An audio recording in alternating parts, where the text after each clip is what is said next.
A carta de João, capítulo 1, versículo 2, Jesus começa a revelar para o seu apóstolo quem são os verdadeiros filhos de Deus. Quando ele vai escrever, queridos, dizendo que aqueles que aborrecem os vossos irmãos não conheceram a Deus e ainda estão em trevas, Jesus está revelando através do seu Espírito quem é e quem não é, sem que a pessoa possa abrir a sua boca. Ele vai dizer: porque aqueles que aborrecem os vossos irmãos não conhecem a Deus. Não conhecer não é ouvir a palavra, é caminhar, é ter relação, é ter intimidade. E ele vai dizer também: mas aqueles que amam os vossos irmãos, esses estão na luz, esses são discípulos do Senhor. Quais? Ele vai dizer: porque quem conhece a Jesus obedece a sua palavra. Aí ele vai rasgar e dizer: se alguém diz que está nele, deve andar como ele andou. Eu vou repetir: porque se alguém é religioso e diz que conhece Jesus e aborrece os seus irmãos, persegue os seus irmãos, apedreja os seus irmãos, defama os seus irmãos, a palavra, irmãos, está dizendo que esses não conheceram a Deus ainda. Mas todo aquele que ama o seu irmão está na luz e diz que está nele, porque sabemos que andam com ele. Aí ele vai dizer: porque aquele que diz que está nele não caminha com ele, não obedece a ele, não está com ele. Ele vai dizer no versículo seguinte: porque todos aqueles que dizem que estão nele devem andar como eles andam, querido. E João vai dizer: vai proceder como Jesus procedeu. Meu Deus, é um culto de Santa Ceia, eu não posso pegar leve. Não posso pegar leve. Hoje não é o dia, queridos, que a gente vai mandar você levantar a mão e dizer para você: recebe a chave da vitória, recebe um cajado de poder. Hoje não é o dia que você vai levantar a mão e a gente vai massagear o seu ego. Hoje é o dia que a palavra vai nos confrontar, ela vai nos curar e vai nos mostrar um caminho, queridos, um caminho que pode nos levar ao Pai. Obrigado. Santo é o Senhor.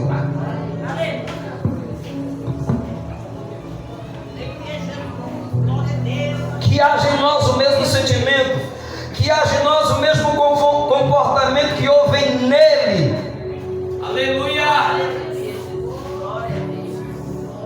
João capítulo 13. Coloca para mim o Evangelho de João capítulo 13, versículo 7. O que Paulo está dizendo, aonde lemos em 1 Coríntios, é que nós possamos imitá-lo, sermos como ele. Como? Que em forma de Deus não teve procuro ser igual a Deus, mas humilhou-se a si. A gente encontra Jesus aqui, João capítulo 13, na ceia. Os 12 discípulos estão sentados ao derredor. Jesus tem a última oportunidade de pregar algo para os tais. Olha para mim, ele não prega com palavras, ele não prega com verbos e filosofias maravilhosas, ele prega com atitudes. A Bíblia diz que depois que eles ceiam, olha, respondeu Jesus e disse-lhe, versículo 1, capítulo 13, versículo 1: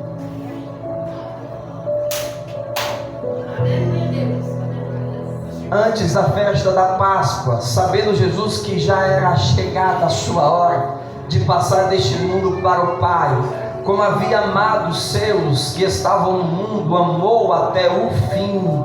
Próximo. Aleluia. E acabada a ceia, tendo já o diabo posto no coração de Judas Iscariotes, filho de Simão, que o traísse. Próximo. Jesus, sabendo que o Pai tinha depositado nas suas mãos todas as coisas, e que havia saído de Deus e que ia para Deus. Próximo.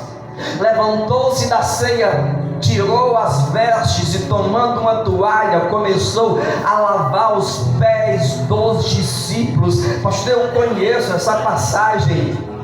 Eu quero te lembrar para que possamos extrair algo desta passagem, para que possamos sair daqui com um sentimento parecido com o dele.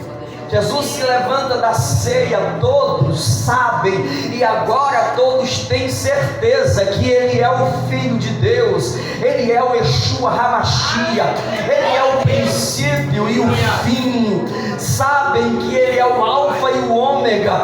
Pedro sabe, já pregara que Ele é o Messias, mas Jesus faz questão de se levantar da ceia e começar a lavar os pés dos discípulos. Pedro, olhando para aquilo, se nega a deixar Jesus lavar os seus pés. Por quê? Porque Pedro bem sabia, como judeu, que aquela atitude era feita por escravos que eram, queridos, comprados por judeus. Jesus sabia o que estava fazendo, mas Pedro não. Pedro se nega a permitir que Jesus possa lavar os seus pés. Por quê? Porque para Pedro aquilo é para ele, para todos, uma completa humilhação. Então, quando chega a sua vez, você está me ouvindo? Pedro vai dizer: os meus você não lava. Eu não vou permitir que você possa se humilhar desta maneira. Jesus, eu não vou permitir que você possa tocar nos meus pés. Ele está dizendo: eu não concordo com o que você está fazendo. É Pedro com a sua mente ainda cauterizada e que não consegue ainda enxergar as coisas espirituais. Ele está dizendo: nos meus pés você não toca. Você pode lavar os pés de todos, mas os meus não. Jesus diz: Pedro, se eu não lavar os teus pés, você não tem parte comigo.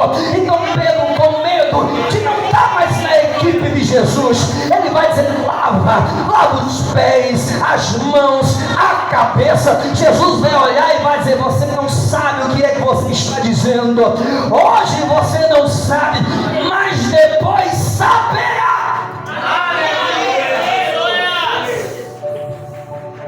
Jesus está ensinando aos seus líderes e ao primeiro pastor de Jerusalém que para pastorear um rebanho precisa descer do salto, precisa passar por humilhações. Jesus está ensinando a Pedro que se ele não liderar como quem serve, não estará na equipe de Jesus. Aqui, esse canal aqui, ó, em nome de Jesus. Aleluia. Você ganha aqui, ó, isso. Você tem isso. O ganho lá. Quem está me entendendo? Eu vou esmiuçar. Você está me ouvindo? Eu vou esmiuçar. Diminui, vai diminuindo. Jesus está dizendo, queridos, que para, olha para mim, que para ajudar e salvar algumas pessoas, a gente vai ter que deixar o ego para lá. Jesus está dizendo que para ajudar algumas pessoas é necessário a gente descer da vanglória, porque tem momentos que você vai perceber que você vai passar por situações humilhantes, e aí eu preciso que o Espírito Santo possa te lembrar que você aprendeu a lavar os pés de alguém que está sujo. Eu vou esmiuçar para ver se você entende. Estava dizendo para Pedro: olha, Pedro, se você não aprender a liderar como quem serve, não serve para o meu reino. Por quê, queridos? Porque se Jesus não desce para morrer na cruz do Calvário, se Jesus não se submetesse a tudo que ele passou, recebendo bofetadas, sendo chamado pela palavra de termos terríveis, como Isaías vai escrever dizendo que ele se fez maldito. Glória a Deus. Isaías escreve sobre ele e vai dizer, queridos, que ele se passou como a escória pior do mundo que já vimos. Tá, eu vou chegar no objetivo. Jesus está chamando Pedro e está dizendo: Pedro, eu preciso que você possa se submeter ao meu ministério. Qual é a questão de Pedro para com Jesus? Não estava resolvida ainda, Tiago. Jesus sabia que Pedro era um homem de coração duro.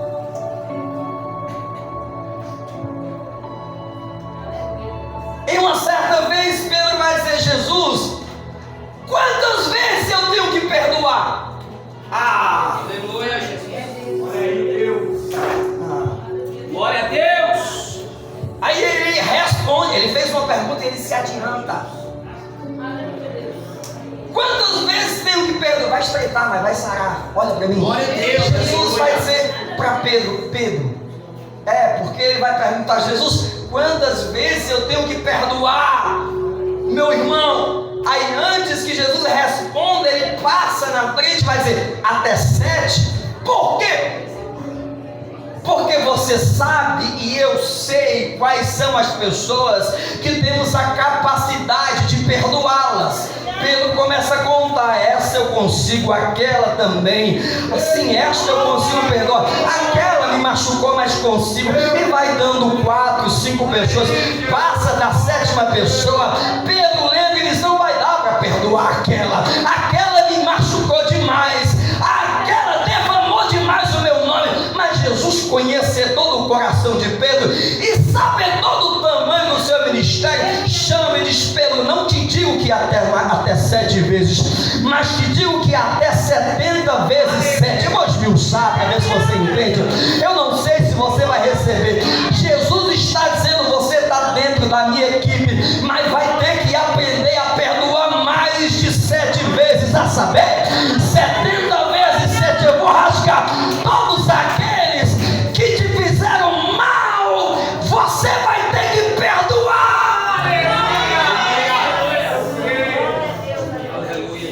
Mas entenda que perdoar não é mais andar junto, não é ter mais aliança. Mas eu não posso pregar paz e amor sendo que eu não exerço. Eu vou repetir: Jesus disse que o meu ministério tem que exceder o ministério de escribas e fariseus. Quem são eles? Eles dizem que você precisa amar, mas eles não amam. Eles pregam dizendo que você precisa se santificar, mas eles não se santificam. Eles pregam dizendo que você deve levar a palavra de Deus a sério, mas eles não levam. Não me entenda mal, Jesus estava preparando um primeiro grande pastor de Jerusalém. Ele não podia crescer sem estratégias tão profundas. Deus quer te levantar. Olha para mim, pelo amor de Deus. Deus quer levantar você. Deus vai te levantar você como um homem, como uma mulher de Deus. Mas eu sinto em te dizer: a gente vai ter que descer para a casa do oleiro.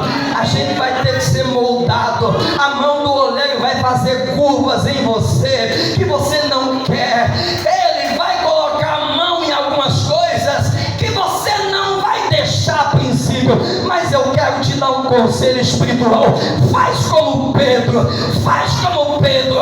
Pedro disse: no meu pé você não toca. Mas depois ele disse: Jesus, se não é para estar no teu ministério, faz aquilo que tu bem quiser. Você está me entendendo? Não, diz que você está me entendendo, pelo amor de Deus. Glória a Deus, aleluia. Porque tem pessoa que dá vontade de... eu que o diga.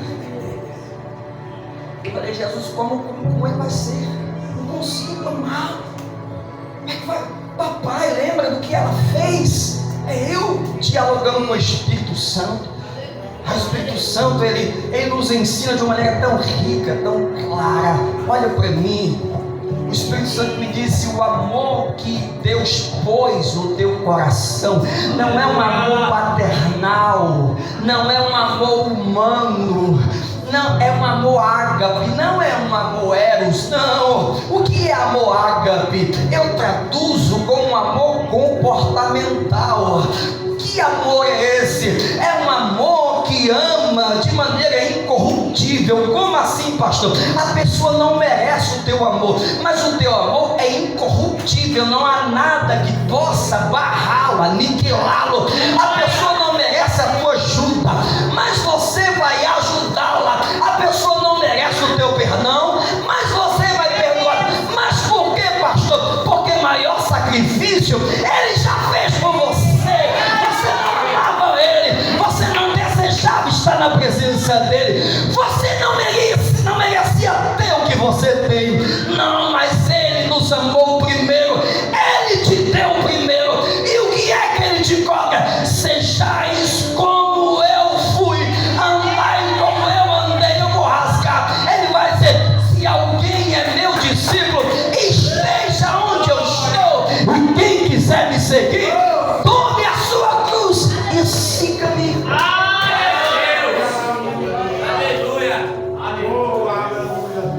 Pessoas, André, dizendo que a cruz dela é a mulher dela. Descobrir o homem, essa mulher é uma cruz. Não é, irmãos. Já viu, Rose, alguém dizer: esse filho meu é uma cruz? Ele não é uma pessoa que está passando por dificuldades, irmãos, e que Deus levantou você para socorrê-la. Para que Jesus manda segui-lo e manda que nós possamos levar a nossa cruz? Para que esta cruz? Porque toda vez que você olhar para a cruz, querido, você vai lembrar do sacrifício vicário. Vou repetir: toda vez que você quiser se vangloriar, você vai olhar para a cruz e crucificar nela aquilo que não serve em você. Então Jesus diz: venha, siga-me, mas traz a tua cruz. É Jesus dizendo: coloque na tua memória o que eu fiz por você. Porque se você lembrar do que eu fiz por você, você vai conseguir ser misericordioso com alguém. Você vai conseguir tratar alguém como eu vos tratei. Ô meu filho, desculpa, estou te dando trabalho. Esqueça aqui, essa aqui dá.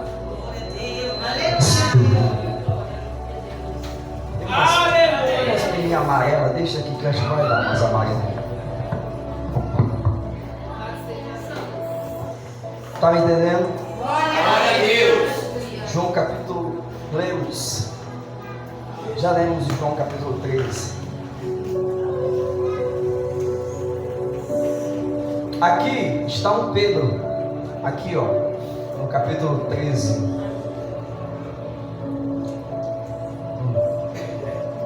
Pedro de coração duro, Pedro que desembainhava a sua espada e cortava a orelha de quem atacava o seu mestre. Depois de tudo isso, Pedro, na sua velhice já barbada, escreve as suas epístolas, 1 Pedro e 2 Pedro. Observe em 1 Pedro, Daniel, 1 Pedro capítulo 2, versículo 19 ao 24. A gente está no horário, não vai passar do horário.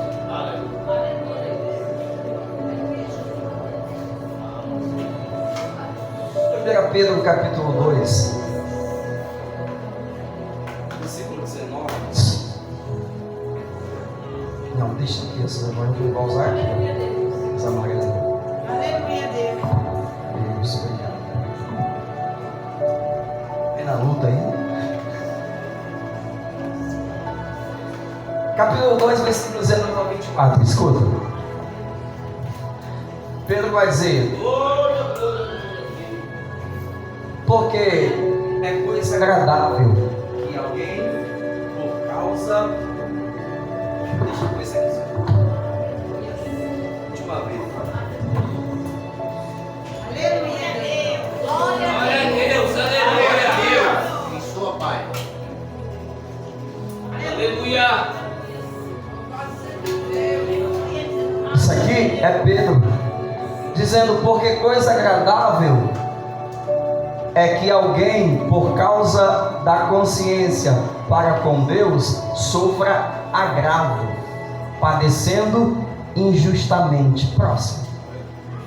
Que glória será essa, se pecando sois esbofeteados e sofreis, mas se fazendo bem sois afligidos ou sofreis, isto é agradável a Deus. Próximo. Porque para isto sois chamados, pois também Cristo padeceu por nós, deixando-nos o exemplo para que sigais as suas pisaduras. Próximo. A qual não cometeu pecado, nem na sua boca se achou engano. Próximo. A qual, pega isso. A qual, quando injuriava, não injuriava, e quando padecia, não ameaçava, mas entregava-se àquele que julga justamente. Versículo 24. Levando ele mesmo em seu corpo os nossos pecados sobre o madeiro, para que, mortos para os pecados, pudéssemos viver para a justiça, e pelas suas feridas nós fomos sarados.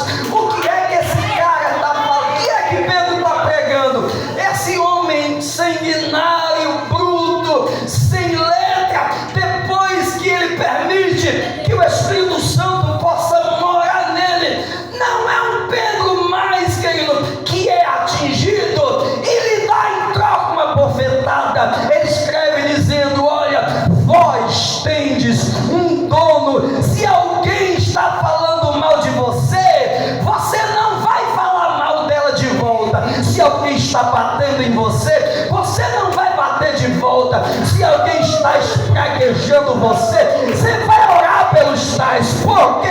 Porque fazendo isso, você está entregando a causa ao Todo-Poderoso. Aí Pedro vai dizer: e quando a notícia chegar no trono de Deus, ele mesmo descerá para lhe fazer justiça.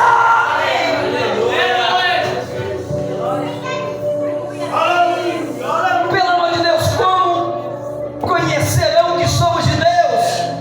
Como conhecerão que somos de Deus? Em João capítulo 17, queridos, não precisa projetar, mas em João capítulo 17, Jesus faz a sua última oração.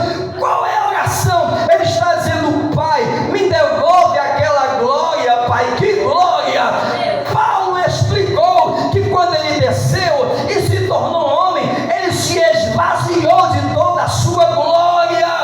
Quem operava os milagres? O Espírito Santo. Mas a sua glória de unigênito, o Pai tomou, porque ele não quis descer com ela. Mas em João capítulo 17, Patrícia, ele está subindo e ele diz: Pai, devolve-me aquela glória que tu me deu. O Pai vai devolver. Aí ele vai dizer o seguinte: glorifica-me, glorifica-me, Pai, com aquela glória que tu recebeu. Aí ele vai continuar dizendo: para quê? Para aqueles que estão em mim. Aí ele vai dizer: se eles estão em mim e eu estiver neles, se eles estiverem em mim como eu sou no Pai, eu vou repartir esta glória. Porque Jesus vai dizer: nos conhecerão, saberão que somos dele, se fizermos como ele fez. Como? Se baterem em mim, eu não baterei de volta, mas saberão que eu tenho um Pai poderoso para vos defender.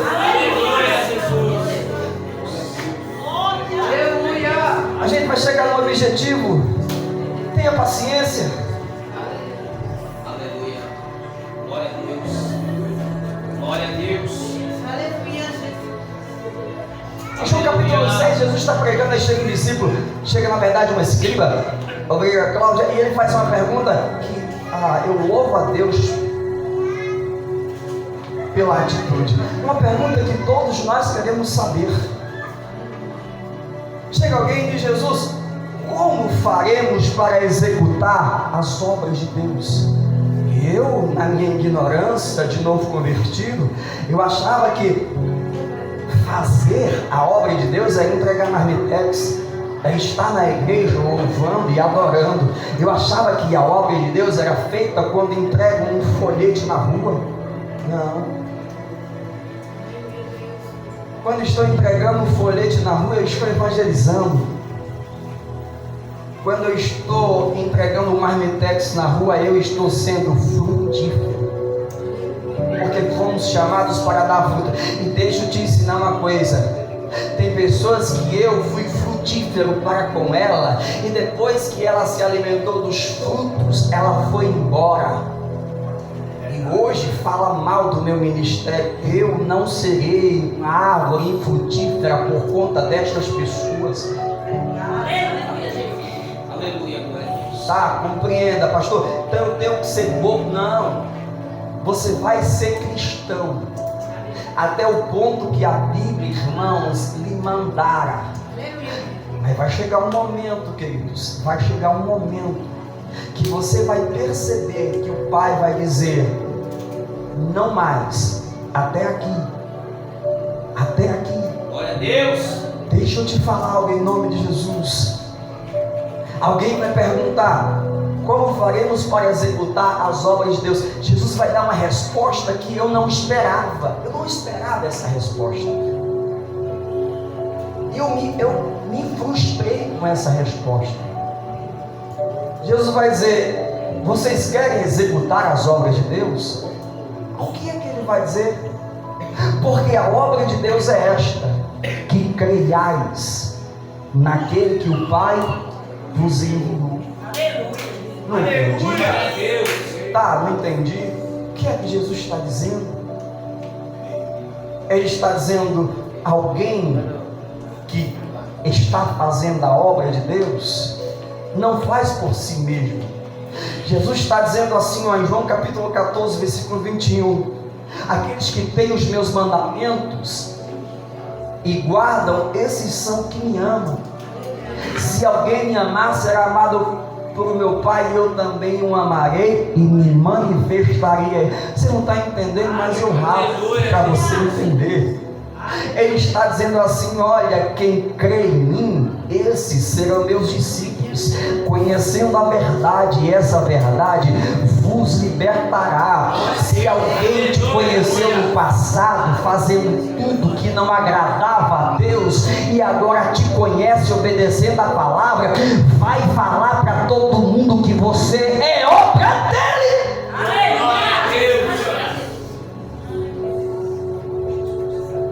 Não porque você está entregando uma marmitex, mas porque conhecia você antigamente, uma pessoa estourada, arrogante, ignorante, e agora um homem que executa. A obra de Deus é bem maior do que aquilo que achamos que estamos fazendo.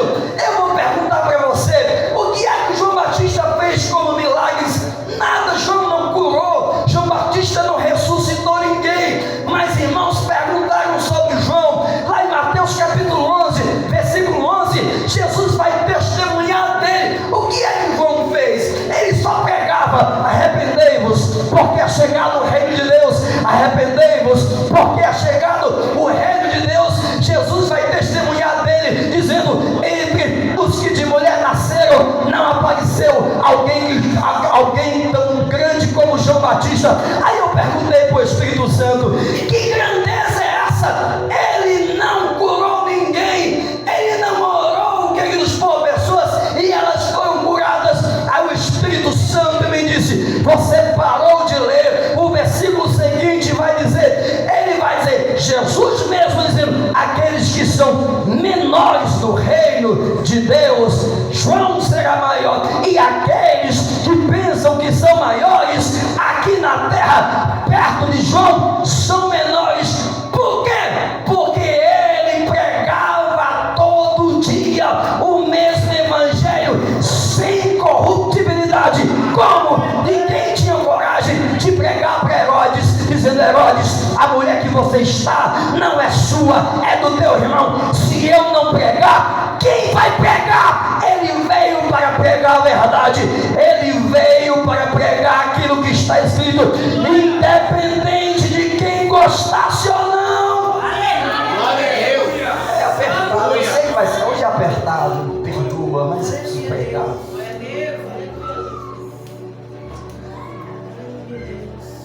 Prenderam João, jogaram ele no calabouço e ele continuou: Herodes, se arrependa.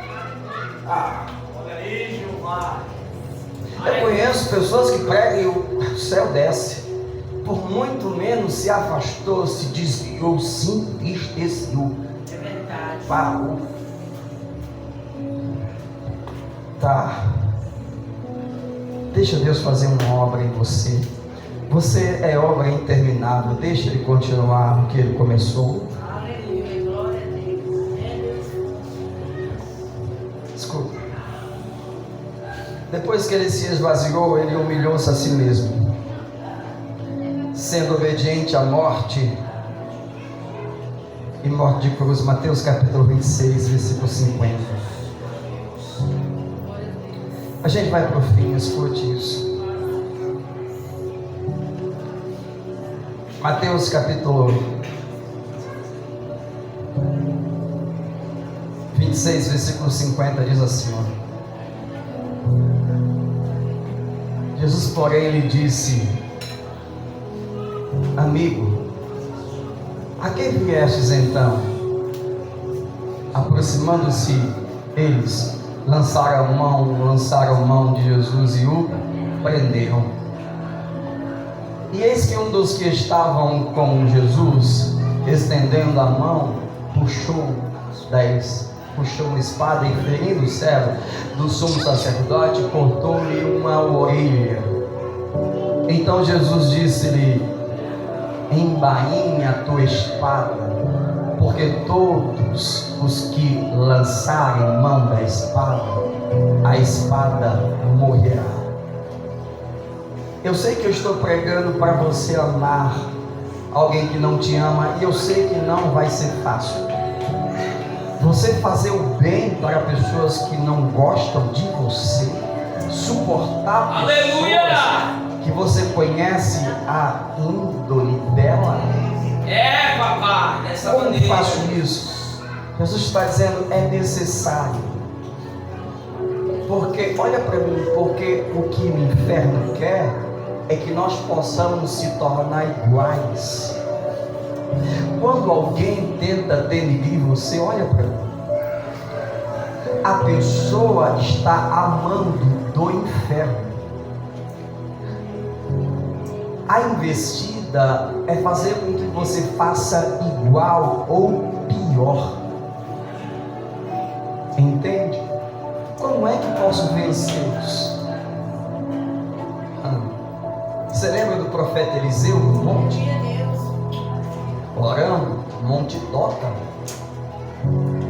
Aí o seu aluno levanta, missionária Zete, vai dizer: pai, estamos cercados por quem? Inimigos da Síria. André, é o mesmo monte que Elias, o seu aluno, o seu mestre, levantou a mão e pediu para que Deus pudesse fulminar 50 soldados que Acabe mandara para prendê-lo. Eliseu tinha autoridade suficiente para estender a mão e pedir para que Deus pudesse fulminá-lo, sim ou não? Quem está do lado de Geazi, o seu aluno. Você lembra que quando Elias vai ser arrebatado até o terceiro céu, Elias vai dizer: Eliseu, pede-me o que tu quiseres e eu te darei. E Eliseu vai dizer: o que eu quero é porção dobrada no teu espírito e meu espírito. Você acha que aquilo foi um mero pedido? Quando os soldados da Síria estão, irmãos, a ponto de matar Eliseu e o seu servo, Eliseu vai dizer: Senhor, abre a visão dele. De quem? O seu aluno Geazi. Quando Deus abre a visão de Geazi, olha para mim, Geazi enxerga que quem está com eles são bem mais do que aqueles que vieram destruí-lo. Eu preciso aprender isso aqui. Irmãos, Geazi, quando abre a visão, tem anjos com espadas de fogo desembainhadas. Geazi, queridos, quando olha, percebe que tem um exército acampado no monte para defendê-los. Glória a Deus. Imagina se Eliseu parte para uma vingança ou para uma briga. O que é que Elias faz? Eliseu faz. Ele estende as mãos e diz assim: olha, Senhor, cega-os. Eu acho extraordinários. Por que cega? Porque quando Deus cegou os 300 soldados que estavam ali para lhe matar, Eliseu os conduz para Samaria. Quando Eliseu estende a mão, Eliseu abre a visão deles. Perceba isso. O rei de Israel manda que os seus soldados desembanhem as espadas e possam matar os homens da Síria. Eliseu vai dizer: esses não, esses foi o Senhor que me dera. Você vai matar quem você conquistar com a tua espada. Esses não. O rei vai dizer: e o que é que eu faço? Eliseu vai dizer: faz uma mesa para eles. Coloca do bom e do melhor. Quando os soldados sentam na mesa, ainda estão cegos. Irmã Cláudia, para que os soldados vieram? Para guerrear contra Israel e contra o profeta. O sentimento era de combate, de guerra, de revolta, de ódio. Quando Eliseu vai estender a mão Thomas vai dizer cega, ele está dizendo: Pai, arranca essa visão de ódio deles por nós. Aleluia. Vou repetir, porque Glória a Deus. eu gosto desse momento de idade. Eliseu vai dizer assim: Senhor, eu posso fulminá-los, eu sei que tu és poderoso, mas Senhor, arranca essa visão de ódio, de despeita. Papai. Mostra para eles que nós não somos inimigos. Irmãos, o exército está cego. Quando sentam na mesa, quando Eliseu vai dizer: Pai, abre a visão, eles não estão mais em um campo de guerra, estão sentados em uma mesa com comida, bebida e comida. Irmãos, depois daquilo a palavra vai dizer que nunca mais a Síria vai invadir Israel. Eu não entendi. Paulo escreveu em Romanos capítulo 12, no versículo 12, capítulo 12, versículo 20, ele vai dizer: se o teu inimigo tiver sede, dê de comer. Se o teu inimigo der de beber, se o teu inimigo tiver fome, dê de comer. Para quê? Paulo vai dizer: fazendo isto, você vai amontoar brasas de fogo na cabeça deles. Ele vai acrescentar, vai dizer: quer saber? Você vai vencer o mal, não é se tornando mal como eles. A gente vai vencer o mal é com o bem. Paulo vai dizer: quando te atacarem, você não vai atacar. E depois vai chegar um momento que alguém vai olhar e vai dizer: não é igual a mim. Quer saber? Eu achava que ele era meu inimigo, mas toda vez que ele deu uma chance de me prejudicar, ele me abençoa. Quer saber? Eu profetizo: levanta a tua mão. Você será alguém que não mais vai destruir vidas, mas vai salvar. Eu não estou brincando de ser profeta.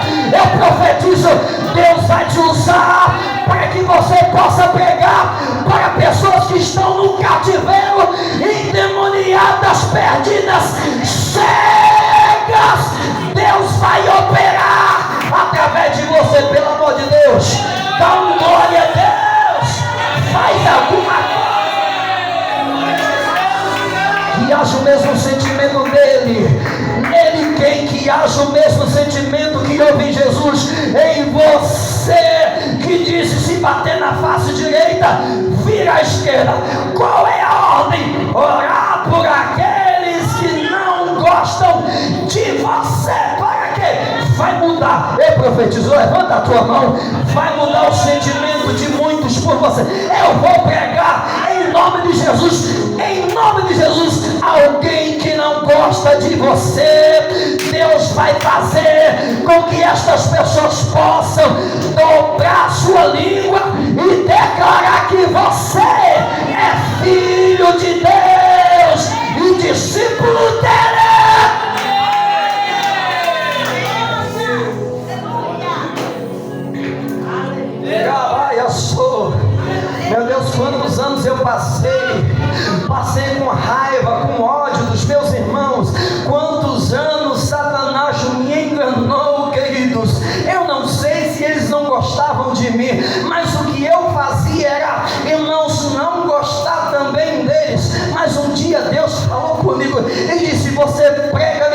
misericórdia, mas não vive misericórdia. Você prega amor, mas não vive o amor. Troca a ferramenta, porque quando você trocar a ferramenta, alguém que achava que você estava se humilhando vai ter que levantar a mão e dizer: é homem de Deus, é mulher de Deus.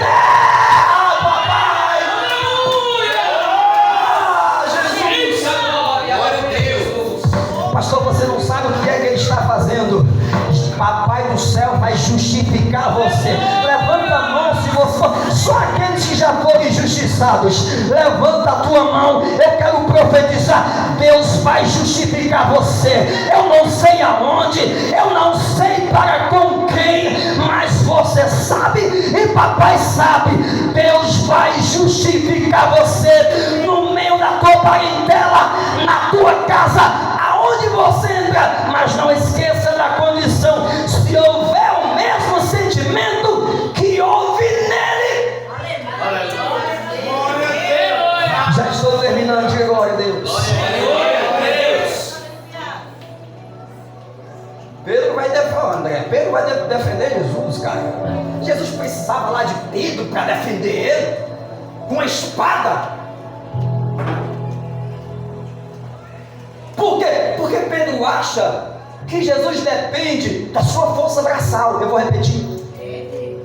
Papai. Aí Jesus olha e diz assim: Pedro, pega essa espada e coloca na bainha. Porque da maneira que você trata alguém, desta maneira você também perecerá. Ou tu não sabes, Pedro, que eu tenho poder suficiente, está escrito, para pedir ao meu Pai 12 legiões de anjos, e ele mandaria. Não caberia naquele lugar, no Jardim das Oliveiras, no Getsemane? Jamais. Uma legião é formada por mais de 6.000. Faz as contas. Alguém é bom de conta aí? Vai lá. 12, 6, muito anjo. 12 vezes 6.000. Isso, André, é isso. Temos aqui uma pré-formada. Eita, Jesus. Doutora do ministério, vai se tornar. Soma aí. 12, 6 vezes 12. 6 vezes 12. 72.000 anjos, André. Jesus disse assim: se eu pedisse a meu pai, papai mandaria cento e quantos? 72.000 anjos. Irmão, você já leu 2 Crônicas? Onde o rei Senaqueribe e Thomas mandam um exército incontável para destruir, irmãos, Judá? Olha para mim.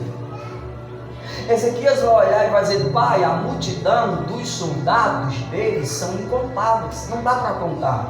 Aleluia. E aí papai do céu manda, um anjo, Cláudio, um anjo no arraial. Um anjo mata mais de 180.000 soldados da Síria. Um anjo. Aleluia. Puxou a sua espada e 180.000. Maracanã na época da geral lotado cabia 90.000. Tem uma ideia de quantas pessoas um anjo fulminou? Agora imagina Jesus dizer assim: se eu quisesse, papai mandaria 72.000. Eu estou entregando a minha vida. Por quem? Por essa pessoa chorosa que está do seu lado. Agora eu chego no final. Humilhou-se a si mesmo. Aleluia. Ele tinha opção, mas não se submeteu à vontade. Ele tinha opção, mas se submeteu à vontade do Pai, passando por todas as humilhações. Esse é o último ponto para a gente cear. Como seremos chamados de filhos ou de discípulos? Como seremos dignos da sua presença? Como seremos dignos dele, se não suportamos as mínimas coisas? Às vezes o pastor libera uma palavra não entendível e soa mal aos teus olhos, e você se entristece e vai embora. Eu tinha mais coisa para falar, mas eu vou terminar então para a gente encerrar. Aleluia. Você lembra da parábola que Jesus conta do joio e do trigo? Quem já leu? Jesus conta que um homem que tipologicamente é Deus tinha uma terra e os seus trabalhadores plantaram a semente boa, que foi o trigo. Mas na calada da noite, Jesus conta, o inimigo foi lá e plantou o joio. Diga joio. Diga assim, trigo. Semente boa. Diga assim, joio. Semente maligna. Tá. No outro dia, André, Jesus conta que os trabalhadores levantaram e tomaram um susto, porque só plantaram a semente boa, mas a semente má estava plantada também, cresceu com as boas. Os trabalhadores, irmão, é preciso entender, eu preguei muito errado sobre isso, mas muitos anos errado. Os trabalhadores olham para o joio, para o trigo, e vão dizer assim, Senhor, para o dono da terra, e vão dizer, Senhor, plantamos a semente boa, quem semeou a ruim? O dono da terra vai dizer assim, na calada da noite o diabo semeou a ruim. Os trabalhadores vão dizer, Senhor, deixa que possamos arrancá-la. O dono vai dizer, não, porque se você tentar arrancar a ruim, você vai arrancar a boa também.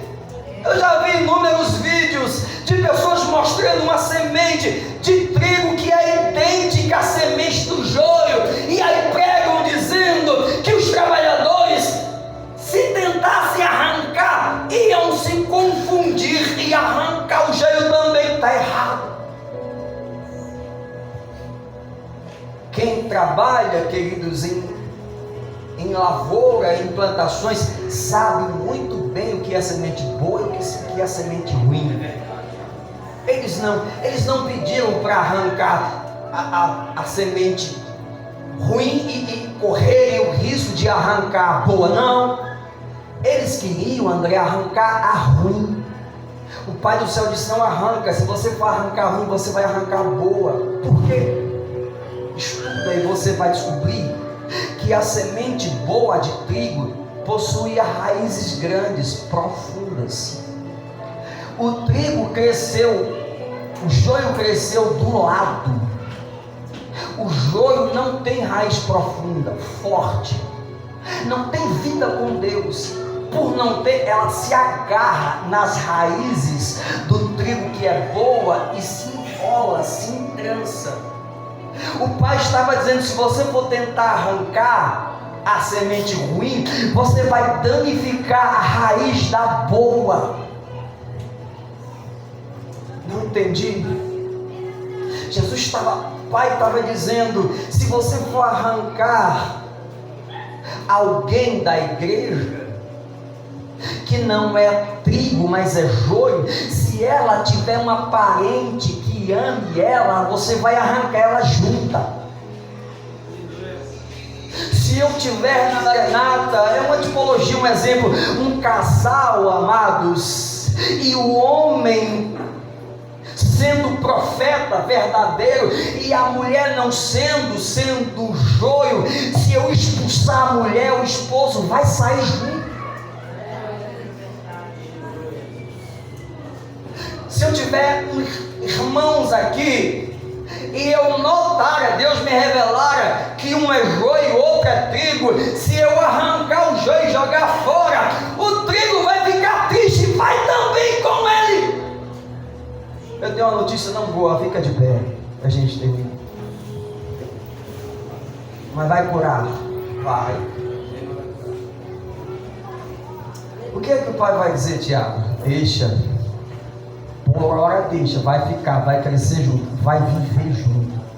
Mas no dia da colheita, você fica bravo comigo, porque o dia que tem uns convidados, tem um povo, tá cheio a igreja. Eu não queria pregar isso hoje.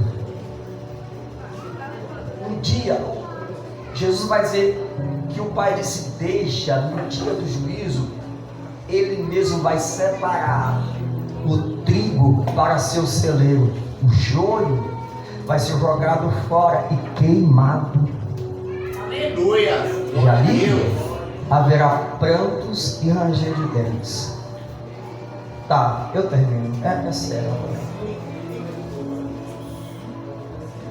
Jesus, quando estava na cruz do Calvário, a última coisa que ele fez,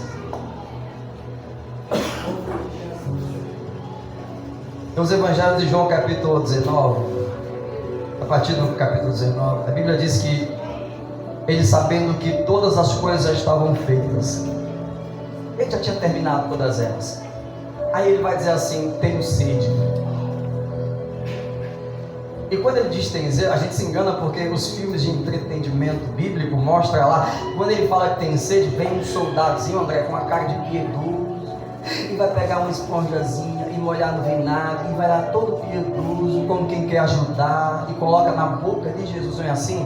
E Jesus cospe. Não.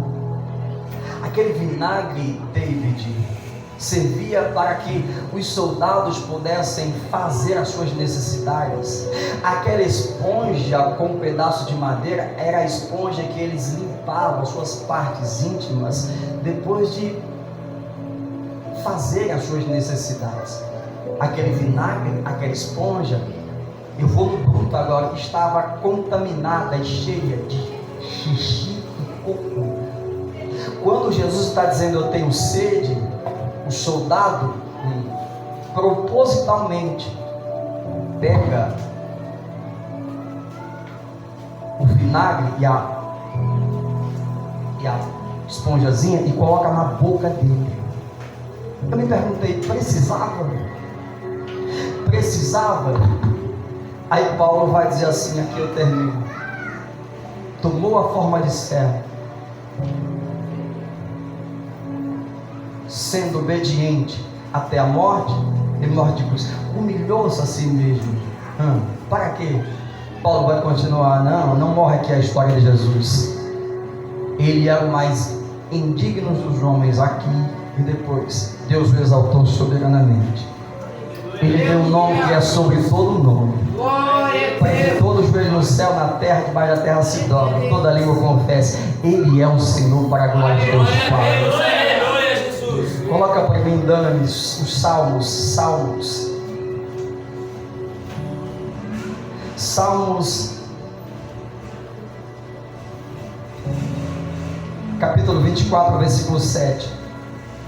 Eu quero pedir para que, quem está escalado para a gente cear, para a gente preparar a ceia, vem para cá em nome de Jesus. Salmos capítulo 24, versículo 7. Depois que ele passa por tudo isso e diz: está consumado,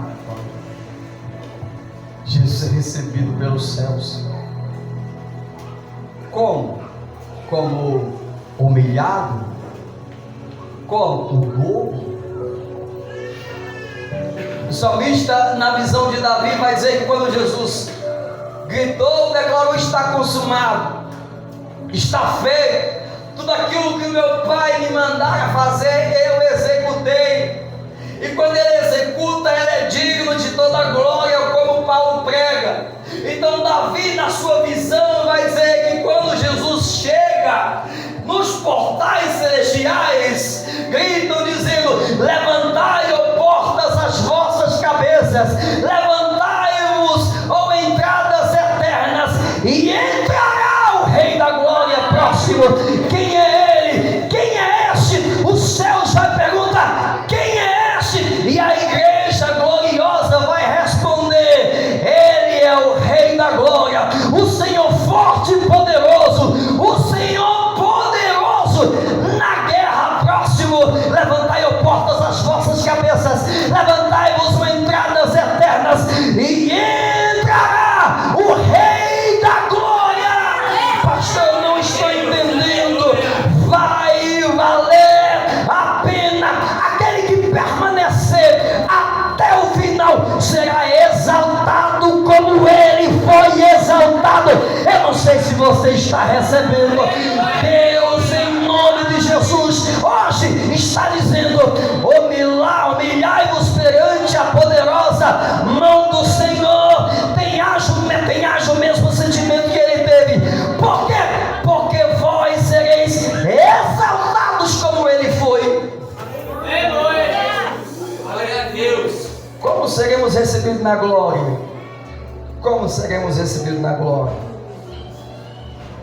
Eu não vou mais, não dá mais tempo.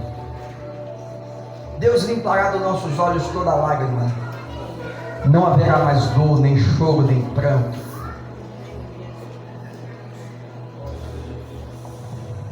Aleluia, Deus. Eu quero, em nome de Jesus, que você possa, pelo amor de Deus, guardar essa palavra. Em nome de Jesus.